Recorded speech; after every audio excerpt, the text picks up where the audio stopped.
So Hu Shi put his theory into practice. But as we can see in this poem, a rat lived in the snow on the way of Shanxi Road. It is not that successful. The first line remains as the poem from Zheng Banqiao. In the morning, I opened the door and found the snow covered the mountain. 晨起开山雪满路.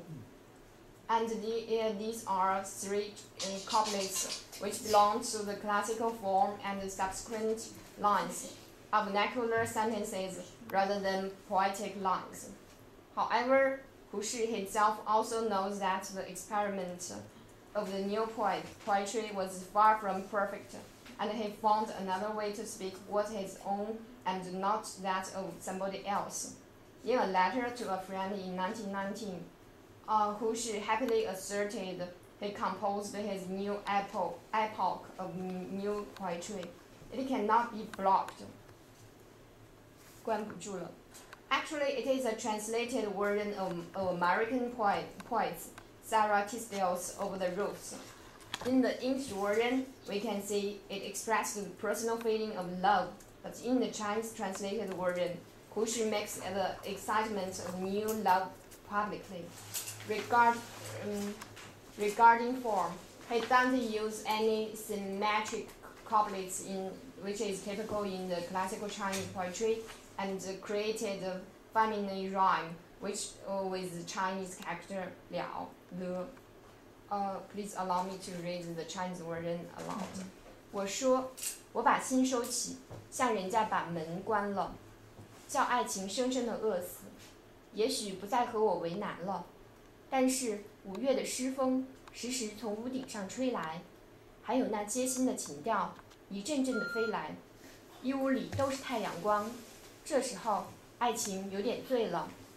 他说：“我是关不住的，我要把你的心打碎了。” Hu Shi identified his translation as his own poem, which he is saying, "It is my new epoch of new poetry," and speak what is his own and not that of somebody else. It means a loss of identity.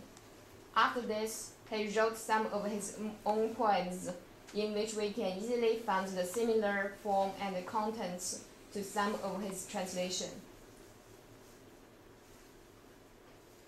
The second stage. This is the poem after his translation. It is the typical. It is very similar to his translations at that time. The second stage of this period is the disorder of identity. The representatives of this period are Guo Moruo, Xu Zhimo, and Wen Yiduo. They translated Byron, Shelley, Hardy, Blake, and Whitman, who are much more famous than the writers of the works which Hu Shi translated.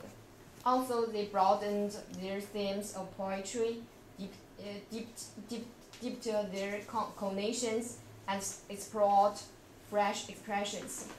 Then there were no standard modern Chinese language, but the poets invented new language words or sentences by translating foreign works, even though sometimes their sentences sound awkward.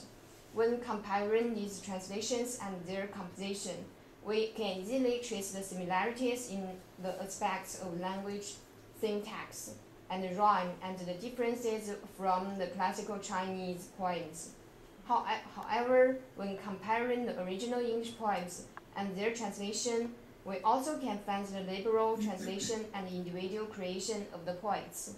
Let's take Xu Zhimo for example.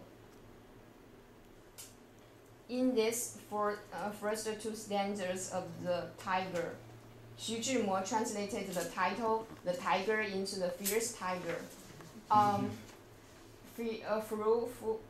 Fearful symmetry into fearful power.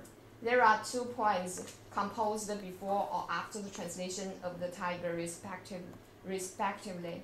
One is the Oriole, the other is the Train is capturing the real, in both of which we can find the same pattern of the translation The Tiger.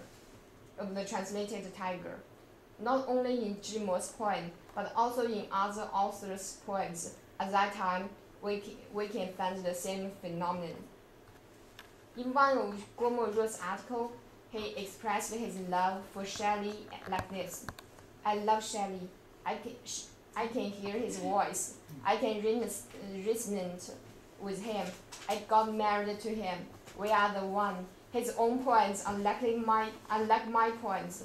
When translating his poems, I feel like I'm composing my own poems.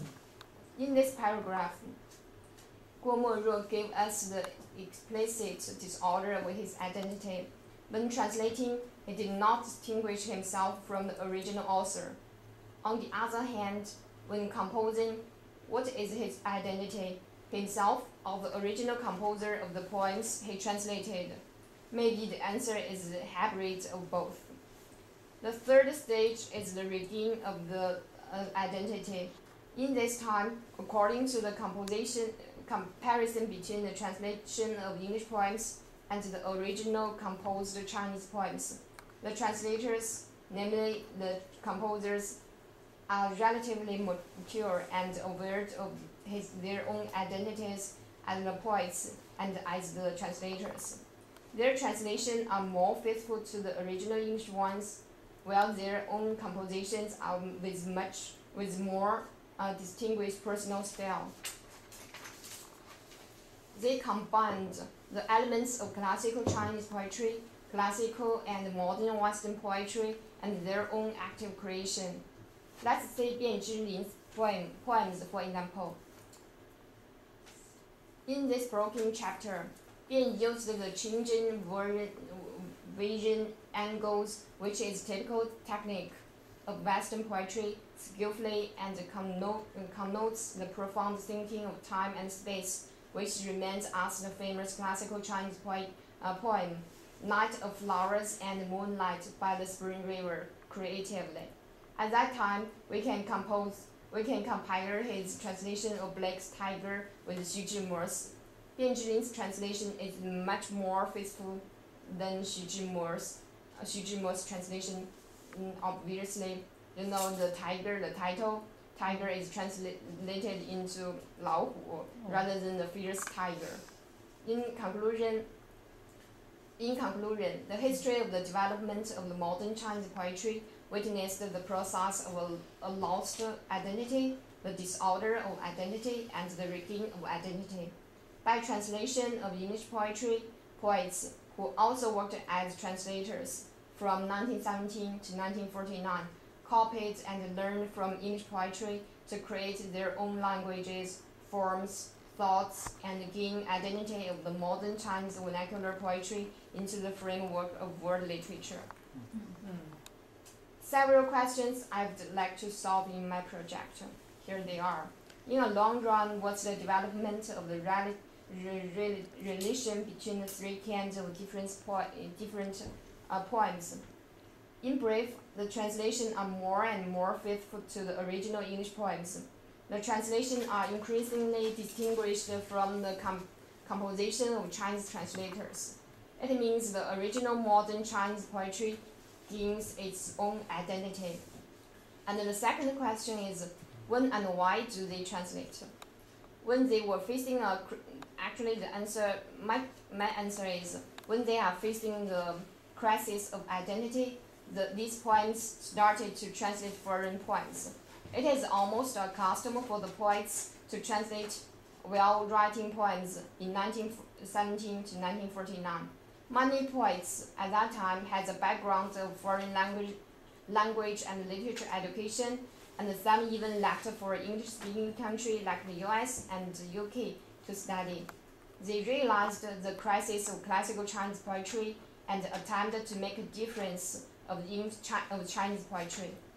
Even they can read and appreciate foreign language and foreign poems. Poets need to enrich the Chinese vernacular language in the poetry in a way of syntax and vernacular. And the third question is,